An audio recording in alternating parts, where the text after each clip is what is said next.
Never mind. No, you know, we're committed. We're committed, puppy. We're going in. We're trapped. We can't get out, puppy. They trapped us in here. It's not us trying to get in there. They're like, you are trapped in here with us. We're forcing you to watch the PvP, puppy.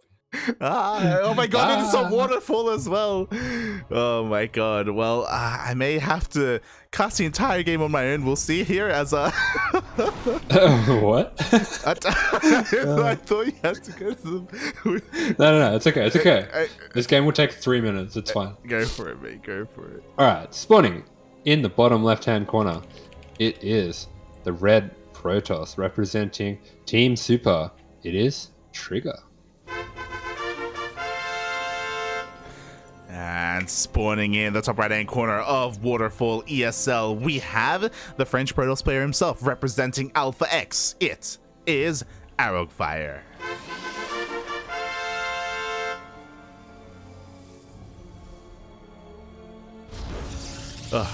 So things happened very quickly, everyone. I do apologize, but Art versus Spear opened up as the countdown was happening, so it was a little bit too late. That is a fresh series that is starting, but here we are, surprisingly, in the ace match, puppy.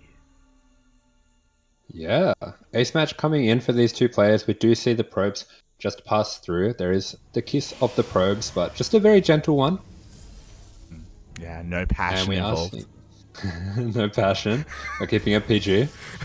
And at the same time, we do see the gate expands coming out from both players. So this is something that I'm expecting to see a lot more on the new maps, with so many ramp maps currently here. So a little bit of a change in the meta for PvP. It is something we were starting to see quite a bit, but I think it is going to be more the norm than it used to be. I agree, but we see a little bit of a divergence here because Arrogfire didn't open up with one gate. He opened up with two. And he delayed his Nexus, and he's going for a proxy in the middle of the map. Yeah, I have started to notice this being a little bit of a reaction that some of the players have when they do play PvPs and it's the one gate mirror, is that they do sometimes throw down, I would expect either a robo or a third gate, maybe even both, just to put a little bit of aggression on, and there is the robo. Yeah, there we go. What's important is that TriGGeR with his probe scout, he did see, and he does see the second gateway, so he knows that aggression is coming his way. He knows he doesn't have to waste his time trying to delay the Nexus. He knows that army is coming, and he has to prepare back at home. He's throwing down his own second gateway here. Is it going to be enough, though? As getting a bit of a pause. Yeah, so we do have the pause coming out. Hopefully nothing too much trouble there for Arrogfire, but yeah, and there we go, straight back into it. This is so far looking to be shaping up quite well for TriGGeR. I would expect to see as well maybe a shield battery coming down from him soon, but we do see the robo. Is that?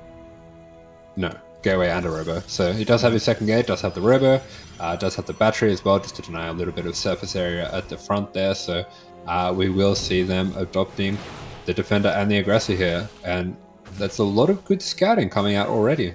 Yeah, with the first adept, he confirms the double stalker opener. He's also confirming once again that there is no Nexus, so he knows how committed Arrogfire is going to be with this. The one thing that I found that was a little bit interesting, as the adept even gets, oh my god, 2 probe kills, more than I thought would happen, is that TriGGeR opted to throw down the robo on the low ground instead of the high ground. This means that the Immortal is going to come out that much faster.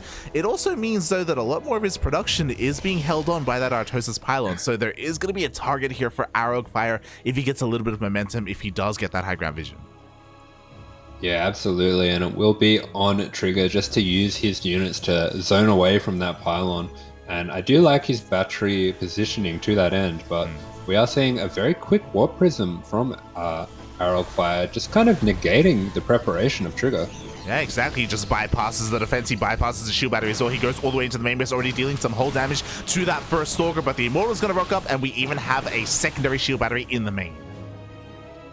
Yeah, we do see that battery started up. It is a little bit later than the other battery. Wasn't quite ready in time, but we do see that TriGGeR does manage to hold on before that first Immortal comes out. The Immortal was delayed, of course, by the very fast Warp Prism. And so far, TriGGeR doing a very good job just zoning this out. And does even trigger the barrier on the Immortal, so that's very nice for him if he can get these units back to safety. I see what you did there. Triggered DM. Got him. Oh, God. This is going to be awful. Wasn't on purpose, but I hate myself. Anyway. The Adepts are looking to shade on in. Two of them do get split off to go into the main base, so they're going to force TriGGeR to respond. And how much does he move over to that main base? Only a couple of units, though. He doesn't want to expose his own natural. Oof. Yeah, good move here by Arrogfire. Does just kind of abuse the advantage that he has with the extra production. But at the same time, these are beautiful force fields coming out from TriGGeR here just to trap those units, and does make things very scary, but does kind of throw away a sentry though, a bit unfortunate. Yeah, it had a decent amount of energy on it as well, so a little bit of a shame there by TriGGeR, but what's important is that he may have lost 5 probes. He still has a worker lead because he is a base up on his opponent. Again, Arrogfire is 100% all in with this. He does have 2 Immortals, and it looks like he's going to be able to take down the first shield battery, but we have 2 more shield batteries behind that. Yeah, a lot of DPS coming out from the Immortals there, but we see TriGGeR is very well prepared. He does still have the supercharge in the bank as well. So every moment that passes by for him here is very important. Oh, and that Immortal is crucial here for the attack of Arrogfire. That could just sway things in TriGGeR's favor. Yeah, the miss rally there by Arrogfire throws away an Immortal, and we cannot afford to lose something as crucial, as valuable as an Immortal in a moment like this, in a time like this. Meanwhile, nice micro there by TriGGeR, able to keep all of his units alive. Again, the force fields have been on point, and Arrogfire goes to the Hail Mary play. He goes for a double Immortal drop into the main. Yeah, rotation coming through there from Arrogfire, and he does manage to take out that battery, which is significant, but he is slowly running out of options for making this push work. TriGGeR is buying himself the time that he needs, but a little bit of a dangerous push out there. Doesn't get punished by any force fields. This is probably the most dangerous time in the defense for TriGGeR. Oh yeah, it really is, but as time goes on, it's going to be easier because you have more and more Immortals coming out. 3 already for TriGGeR, we have a 4th on the way. The force fields once again looking insane here, but thanks to the War Prism, it looks like Arrogfire is able to keep the majority of his units alive, just waiting for some more of those Immortals, waiting to try and rotate once again back in, and the Adepts just keep on shading through. Yeah, it's being very annoying with these Adepts, just forcing TriGGeR to make very difficult situations with decisions with how he splits up his army, and at the same time he is just going to shove with everything on the front here. He has chosen his moment to go with the advantage of Immortals, but there is 4 Immortals against 4 Immortals. The overcharge is committed, and he is repelled once again. Yeah, but now overcharge won't be available for that next push. Is it going to matter though? Because again, the Immortal counts are getting insane for both players. TriGGeR throws down 2 more shield batteries, knowing that he won't have an overcharge available for the next fight. Yeah, very nice force fields here, but it does look like Arrogfire has chosen this moment to fully commit anyway, but he is losing so much here, and I think this is a very interesting decision to warp in so many Adepts. It's not something I normally see in this situation. Yeah, I mean, they have their place. He commits to the warp in, by the way. The rest of the Immortals are here as well. Arrogfire, he rotates everything up into the main base again. Only 1 shield battery to support the army, but TriGGeR, he pulls the boys. Yeah, full commitment coming out here from Arrogfire. TriGGeR immediately realizing the situation, pulls the probes straight away. He's able to clean this up, and I think that will be the end. Well played call by Arrogfire. GG. GG, well played. Insane aggression coming out from Arrogfire there, but again, because of the scouting from TriGGeR, because he continued to confirm how aggressive his opponent was being, his defense was almost flawless. Like, that was very well executed there by TriGGeR. Yeah, wonderful play by TriGGeR. This is something that, having casted him a few times now, is something I'm starting to get used to from him. He's very, very good with his defense of the 1-gate expand. It's something that he does seem to be quite a specialist in. I'm going to have to start calling him the NA Max Packs, I think. I've been calling him that for the past year, mate. That's what I... Right, maybe I stole it from you. But I'm just going to say I invented it. Good stuff, Claire. The NA Max Packs for a reason, Poppy. TriGGeR is looking so good here when it comes to his defensive play after that opener. What the hell's wrong with you? GG, well played. TriGGeR moves on to the semifinals. You give me that tag I've had it for what, 2 hours? It's gone to my head, Poppy. I'm like, this is mine now. I run this. Gonna become the head Duckling now, Poppy. I'm coming for your job. No, I don't want it. I don't want it.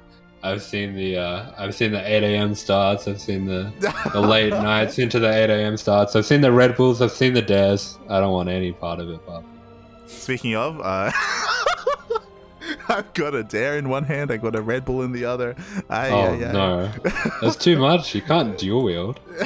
There's too much, puppy. Gotta double fist it sometimes, you know. Just gotta make sure it's firm. How far are you gonna go with this? I didn't start it. Okay, I didn't start it. Oh my god. No. Yeah. Congratulations. Meanwhile, we may have a fresh series here, as we have confirmation Mia Micah 2-0'd Rattata.